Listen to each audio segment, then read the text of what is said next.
جاہل آدمی کہتے ہیں تبلیغی جماعت کی جو کتاب ہے فضائل اعمال، کہتے ہیں اس میں حدیث ضعیف ہے، کمزور ہے، فلاں ہے۔ عقل کو دیکھو یار، اس کی باتوں کو دیکھو۔ اب تم حدیث کیا جانتے ہو؟ ضعیف کس کو کہتے ہیں، قوی کس کو کہتے ہیں؟ تمہارا حدیث سے کیا تعلق ہے بھائی؟ کیسی باتیں تم کر رہے ہو؟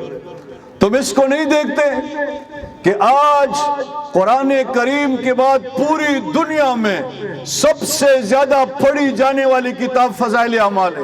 ایسے کہ نہیں ہے؟ پھر اس کا ہم کیوں انکار کرتے ہیں؟ کتنوں کی زندگیاں بدل گئی۔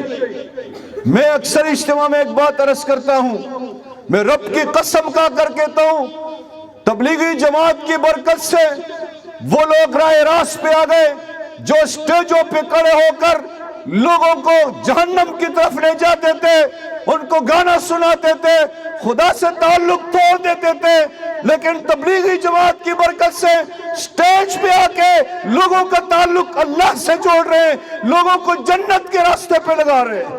ایسا ہے کہ نہیں ہے؟ آج ان کی عزت ہے کہ نہیں ہے؟ کیوں ہماری نہیں ہے؟ میرے بھائیو، میں اللہ کا واسطہ دیتا ہوں، آ جاؤ دین کا راستہ اختیار کر لیں، اپنی تہذیب کو یاد کریں۔